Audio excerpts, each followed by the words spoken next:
तक नहीं पहुंच सका।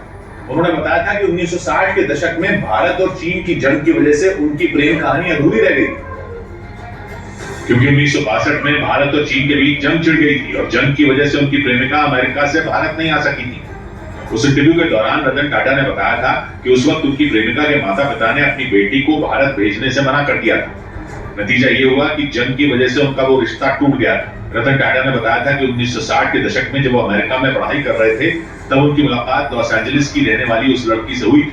दोनों एक दूसरे को पसंद करते थे और शादी करने के लिए पूरी तरह तैयार थे, और यहाँ तक कि उन्होंने आगे की जिंदगी का प्लान भी बना लिया था। रतन टाटा ने बताया था कि उस वक्त वो भारत नहीं लौटना चाहते थे और उन्होंने शादी करके अमेरिका में ही बस जाने का प्लान बना लिया था। लेकिन उसी वक्त उनकी दादी की तबीयत बहुत ज्यादा खराब हो गई थी। अमेरिका में रह रहे रतन टाटा को जैसे ही इसकी जानकारी मिली उन्होंने भारत लौटने का फैसला कर लिया। रतन टाटा ने बताया था कि उन्होंने अपनी प्रेमिका को भी भारत आने के लिए मना लिया था।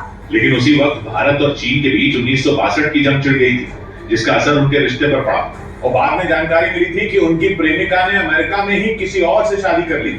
उस रिश्ते के टूटने के बाद रतन टाटा ने शादी नहीं की। हालांकि इसके बाद उनके और 1960 के दशक की एक्ट्रेस सिमी गरेवाल के बीच रिश्ते की चर्चा भी चली थी और कहा तो ये भी जाने लगा था कि रतन टाटा सिमी गरेवाल के साथ शादी करेंगे। 2011 में एक इंटरव्यू के दौरान सिमी गरेवाल ने भी कबूल किया था कि वो रतन टाटा से प्यार करती थी और शादी करना चाहती थी। उन्होंने एक इंटरव्यू में माना था कि उन्होंने और रतन टाटा ने किसी समय एक साथ वक्त गुजारे थे। हालांकि उनका रिश्ता आगे नहीं बढ़ सका। कई साल बाद एक इंटरव्यू के दौरान रतन टाटा ने भी शादी, बच्चे और जीवन के खालीपन को लेकर अपने दिल की बातें बताई थी और खास बात यह थी कि वो इंटरव्यू सिमी गरेवाल ने ही लिया।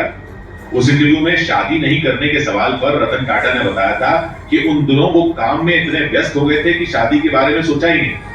हालांकि रतन टाटा ने सिमी गरेवाल के साथ में रिश्ते की बात कभी सार्वजनिक तौर पर नहीं मानी थी, लेकिन उनके और सिमी गरेवाल के बीच के रिश्ते के बारे में उस वक्त के अखबारों में और मैगजीनों में कई खबरें छपा करती थी।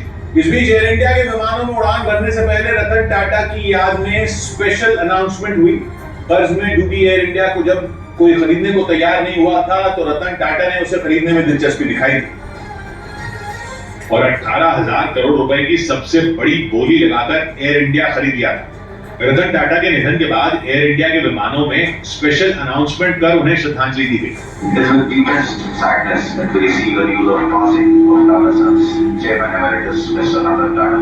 दरअसल एयर इंडिया को सबसे पहले JRD टाटा ने 1932 में टाटा एयरलाइंस के नाम से लॉन्च किया और 1946 में उसका नाम बदलकर एयर इंडिया कर दिया गया था। 1954 में सरकार ने टाटा से एयर इंडिया को खरीद लिया था, लेकिन धीरे धीरे एयर इंडिया कर्ज में डूबती चली गई और जब सरकार ने इसे बेचने की कोशिश की तो भारी भरकम घाटे वाली इस कंपनी को कोई खरीदने के लिए तैयार ही नहीं हुआ, जिसके बाद रतन टाटा ने इसे खरीदने के लिए हाथ आगे बढ़ाया और 69 साल बाद एयर इंडिया की घर वापसी करवा ली और टाटा समूह के कर्मचारियों का रतन टाटा के साथ अलग ही जुड़ाव रहा। 2008 में हुए मुंबई हमलों के बाद मुंबई का ताज होटल लंबे वक्त तक बंद रहा था, लेकिन होटल के कर्मचारियों के साथ टाटा ग्रुप हर दिन खड़ा रहा। मुंबई में हुए आतंकी हमले के पीड़ितों की भी उन्होंने दिल खोलकर मदद की। उस हमले में टाटा ग्रुप के ताज होटल को भी भारी नुकसान पहुंचा था। उस आतंकी हमले में होटल में ठहरे कई मेहमान और कर्मचारी मारे गए थे और रतन टाटा को जैसे ही ताज होटल पर हमले की खबर मिली थी वो तुरंत वहां पहुंच गए। रतन टाटा तब तक वहां डटे रहे थे जब तक ताज होटल में ऑपरेशन पूरा नहीं हो गया।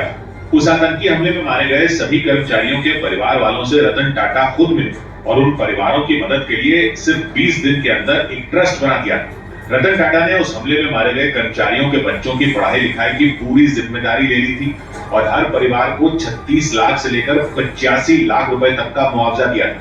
इसके साथ ही मारे गए कर्मचारियों के परिवारों को आजीवन हर महीने उतने पैसे देने की व्यवस्था की जितनी उस कर्मचारी की अंतिम सैलरी थी।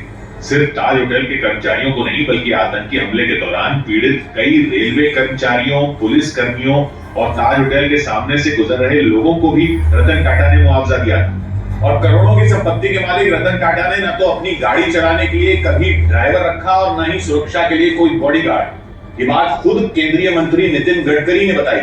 एक कार्यक्रम के दौरान उनके बारे में बात करते हुए नितिन गडकरी ने उनसे जुड़े कई किस्से सुनाए और उनमें एक किस्सा उस वक्त का भी है जब रतन टाटा खुद अपनी गाड़ी चलाकर उनके मुंबई वाले घर गए। उन्होंने मुझे फोन किया कि नितिन मुझे तुम्हारा घर नहीं मिला, आप ऐसा क्यों पता नहीं, आप आपके ड्राइवर को फोन दो, मैं उसको बताता हूँ। बोले नितिन मेरे पास ड्राइवर नहीं है, मैं खुद गाड़ी चला। साहब नहीं है, बोले नहीं है। केंद्रीय मंत्री नितिन गडकरी ये सुनकर दंग रह गए थे कि करोड़ों की संपत्ति होने के बावजूद रतन टाटा के साथ न तो कोई ड्राइवर था और न ही कोई सिक्योरिटी। उन्होंने बताया कि उनके व्यवहार को देखकर कभी ऐसा लगा ही नहीं कि वो टाटा ग्रुप के मालिक हैं। कि कहीं भी चलने में, बोलने में, उनकी कोई व्यवहार में वो टाटा ग्रुप के मालिक है, ये कभी महसूस ही नहीं होता था। इसके अलावा उन्होंने उनसे जुड़ा एक और किस्सा सुनाया था। उन्होंने बताया था कि वो उनके साथ एक फ्लाईओवर के उद्घाटन के लिए नागपुर जा रहे थे। उस वक्त भी हेलीकॉप्टर वो खुद ही उड़ा रहे थे। लेकिन रतन टाटा ने सिर्फ हेलीकॉप्टर ही नहीं उड़ाया था, वो 69 साल की उम्र में लड़ाकू विमान F-16 उड़ाने वाले पहले भारतीय नागरिक भी थे।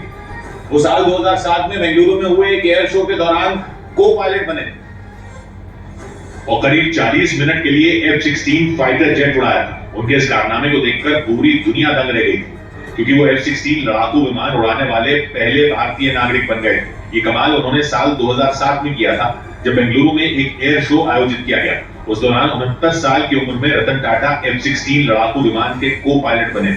उस वक्त इस विमान को उड़ाने की खुशी उनके चेहरे पर साफ नजर आ रही। उन्होंने दूसरे पायलट के साथ मिलकर करीब 40 मिनट तक उस विमान में उड़ान भरी। इसके बाद जब उनसे इस अनुभव के बारे में पूछा गया था तो उन्होंने इसे शानदार बताया। 69 साल की उम्र में उस विमान को उड़ाने के लिए उनका जज्बा देखकर हर कोई हैरान रह गया था।